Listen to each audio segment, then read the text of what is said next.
Vinayaka Missions Kripananda Warrior Engineering College, Salem Campus. Admissions open now. Join and become the engineer of tomorrow. Kovai Thondamuthur அடுத்த கலிக்க நாயக்கன் பாளையம் பகுதியைச் சேர்ந்த இளம்பெண் கோவை கல்லூரி ஒன்றில் படித்து வந்தார். அவருக்கு சென்னையைச் சேர்ந்த கார்த்திக் என்ற இளைஞரின் அறிமுகம் கிடைத்தது. இளம்பெண்ணுடன் நெருங்கி பழக ஆரம்பித்தான் கார்த்திக். ஒரு கட்டத்தில் 2 பேரும் ஒருவரை ஒருவர் காதலிக்க ஆரம்பித்தனர். அப்போதுதான் இளம்பெண்ணின் தோழிகள் வட்டாரத்தில் இருந்தவர்களுக்கு கார்த்திக் ஒரு ரவுடி என்ற தகவல் கிடைத்தது. இது பற்றி இளம்பெண்ணிடம் அவர்கள் கூறினர். பதறிப்போன அவர் காதலன் பற்றி விசாரித்த போது அவன் உண்மையிலேயே ரவுடி என்பது தெரிய வந்தது.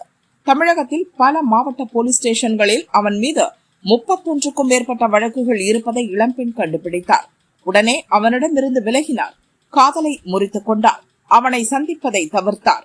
இளம்பெண்ணின் செயலால் அதிர்ச்சி அடைந்த கார்த்திக் தொடர்ந்து அவருக்கு தொல்லை கொடுத்து வந்தார். நேற்று தனது நண்பர்கள் 3 பேருடன் 2 பைக்கில் அவரது வீட்டுக்கு சென்றார்.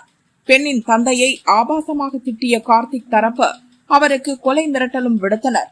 ஒரு கட்டத்தில் தங்கள் 2 வீலரில் மறைத்து வைத்திருந்த மண்ணெண்ணெய் நிரப்பிய மது மற்றும் பீர் பாட்டில்களில் தீயை பற்ற வைத்து இளம்பெண் வீட்டில் வீசினர். மொத்தம் 4 மண்ணெண்ணெய் குண்டுகளை வீசினர். இளம்பெண் வீட்டார் பதறியடித்து ஓடினர். யாருக்கும் காயமில்லை. அதே நேரம் வீடு சேதமடைந்தது. பொருட்களும் சேதமடைந்தன. மண்ணெண்ணெய் குண்டு வீசிய ஆசாமிகள் தப்பி ஓடிவிட்டனர். இது தொடர்பாக தொண்டாமுத்தூர் போலீசில் இளம்பெண் வீட்டார் புகார் செய்தனர். கார்த்திக் உள்ளிட்ட 4 பேர் மீதும் வழக்கு பதிவு செய்த போலீசார் அந்த ஏரியாவில் உள்ள சிசிடிவி காட்சிகளை ஆய்வு செய்து வருகின்றனர்.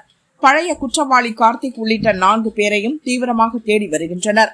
சிறுமியை கடத்தி பாலியல் வன்கொடுமை செய்து கொன்ற சம்பவத்தின் அதிர்ச்சியே இன்னும் அடங்கிய பாடில்லை.